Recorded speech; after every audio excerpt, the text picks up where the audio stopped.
राधे राधे, हरे कृष्णा। कैसे हो आप सभी लोग? आशा करती हूँ आप सभी परम मंगल में होकर स्वस्थ हो गए, अच्छे हो गए। तो फाइनली कल की वीडियो में आपने देखा कि मैंने कितनी मुश्किल से फ़्लाइट पकड़ी है, कितनी मुश्किल से। मतलब ये समझ लीजिए कि अगर मैं 10 मिनट और लेट चुकी होती तो फ़्लाइट छूट चुकी होती। अब अच्छा ब्लॉग बना रहे हो?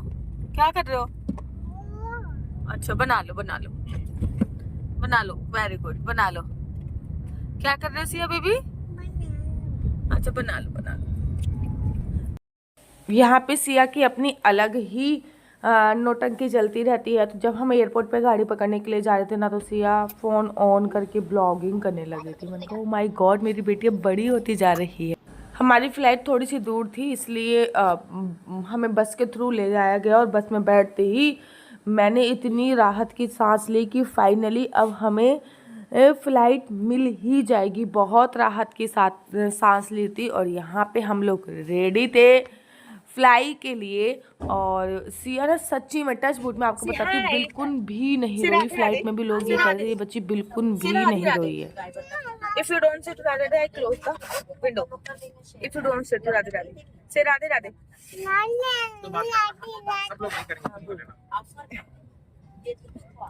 राधे राधे, से राधे राधे। हरी बोल, से हरी बोल। फ्लाइट में तो सिया बहुत बार बैठी है, लेकिन अगर मैं कहूँ तो सही मायने से ना इसने इंजॉय इस बार ही किया है। इस बार ये देख रही थी कि फ्लाइंग कैसे हो रही है, बार बार काउंट कर रही थी कि मम्मा हाँ so many planes, so many planes, so many planes. बहुत बार बैठी। जब ये 25 दिन की थी तब पहली बार ये फ्लाइट में बैठी थी। उसके बाद तो इसका आना जाना स्टार्ट ही रहा। मैं वृंदावन आई कथा करने के लिए, फिर मैं गई, फिर मैं शादियों में आई अपने यहाँ पे। तो पुणे से आना जाना इसका लगा रहता। लेकिन इस बार थोड़ी सी ये बड़ी हुई है, तो इस बार इसने ना इंजॉय किया है। इस बार इसने देखा है कि मम्मी मेरे को सीट बेल्ट कैसे लग रही है, और प्लेन की विंडो कैसे ओपन हो रही है, कैसे क्लोज हो रही है, सबसे हेलो हाय कर रही थी। और मतलब इस बार इसने सच्ची में enjoy. So many planes English और हिंदी बोल सकते हैं।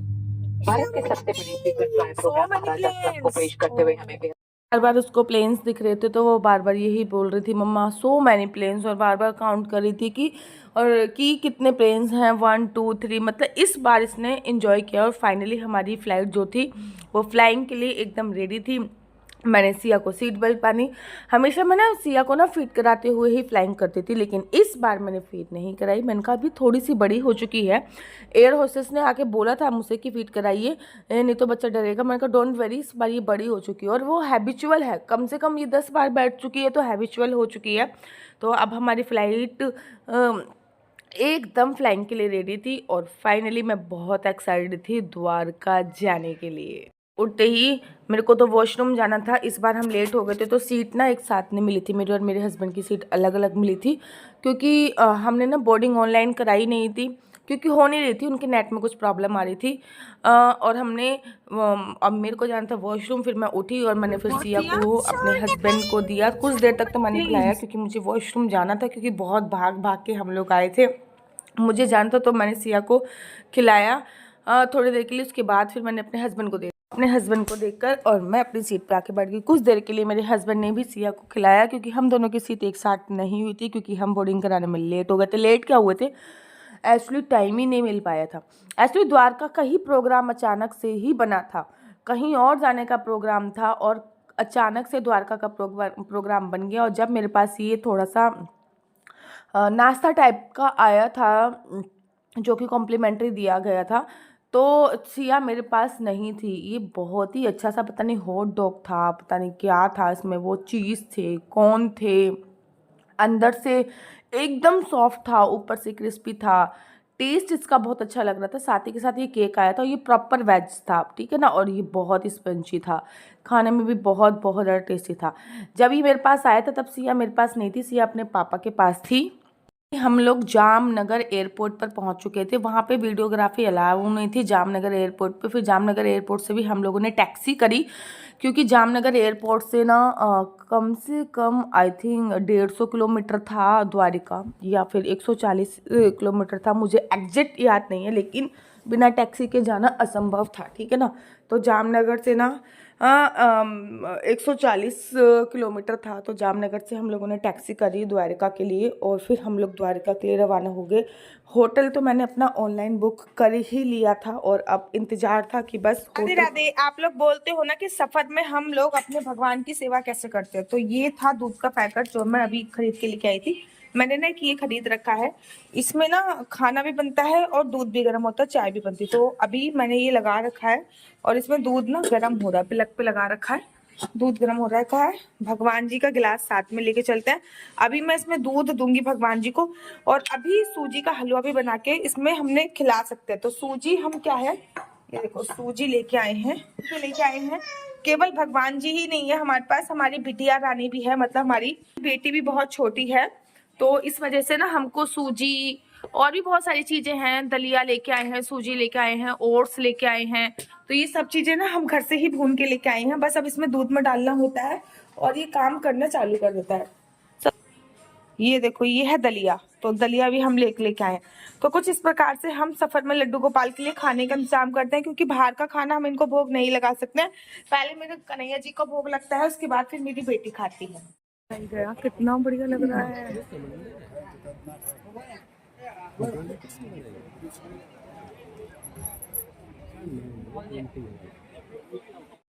थोड़ी देर अपने रूम में आराम करने के बाद हम लोग आ गए थे गोमती घाट, क्योंकि हमारा होटल ना गोमती घाट से केवल 4-5 मतलब मुश्किल से 2 मिनट का रास्ता भी नहीं था। देखो हम गोमती घाट आ गए थे। गोमती घाट पे हम लोगों ने गोमती घाट पे देखा कि जो सूरज देवता थे वो अब जा रहे। सूरज को देखना किसको पसंद नहीं है, मुझे तो बहुत पसंद था। गोमती घाट में पानी बहुत कम था और हम लोगों ने प्लान किया कि मार्गशीर्ष का महीना चल रहा है, क्यों ना दीपदान किया जाए।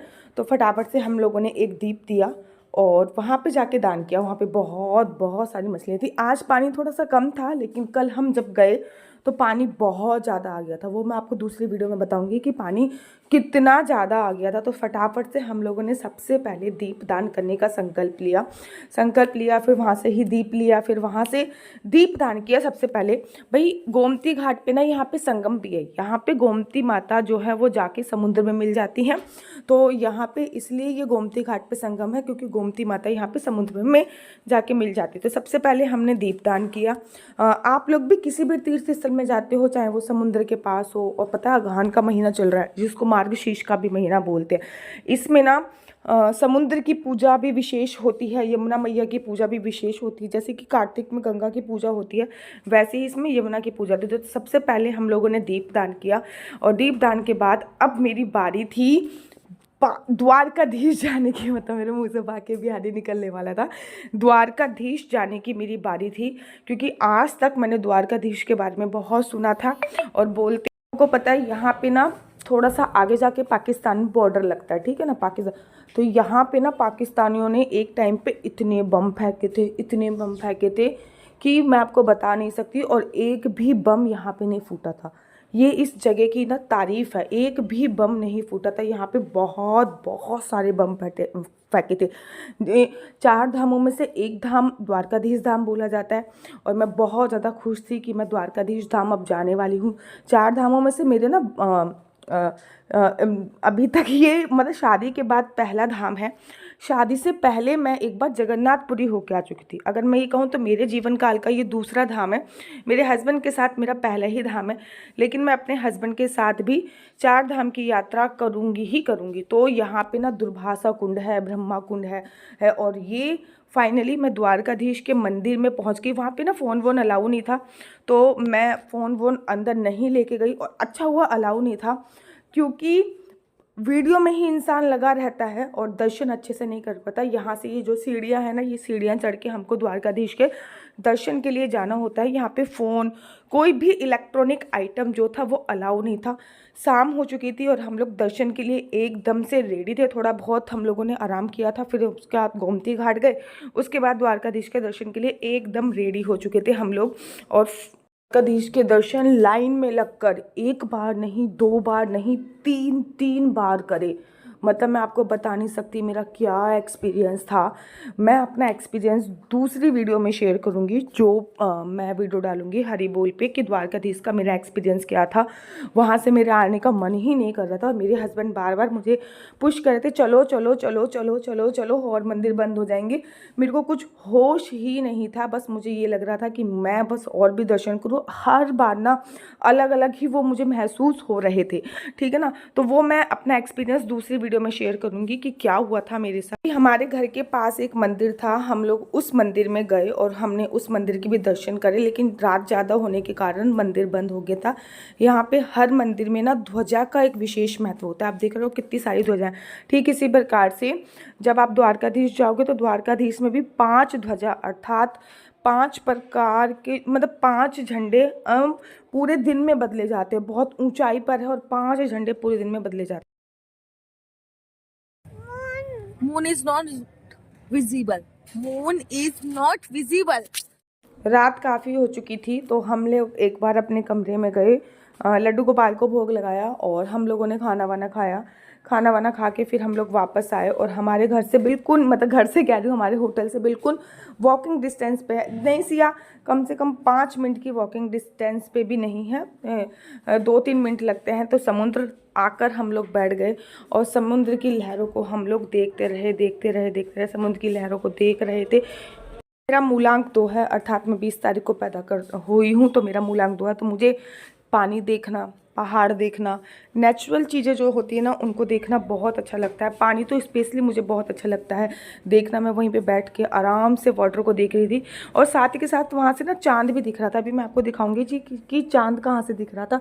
तो वहाँ पे आराम से चांद दिख रहा था। अराउंड रात को मेरे ख्याल से 11:30-12 बजे के आसपास का ये समय हो रहा है। तब मैं आराम से समुद्र के पास बैठी हूँ। मैंने कहा भैया सोना तो ज़िंदगी भर का है। थके होने के बावजूद भी मैंने अपनी नींद त्यागी और मैं आराम से समुद्र के पास बैठ गई। तो ऐसा रहा हमारा डे 1। मुंबई से निकल के पहुँचे जामनगर, जामनगर से होते हुए सीधे द्वारका आए। होटल वगैरह लिया, थोड़ी देर आराम किया, गोमती घाट पे गए, गोमती मैया का आचमन किया और उसके बाद द्वारकाधीश के दर्शन किए। नेक्स्ट ब्लॉग में बताऊँगी फिर नेक्स्ट डे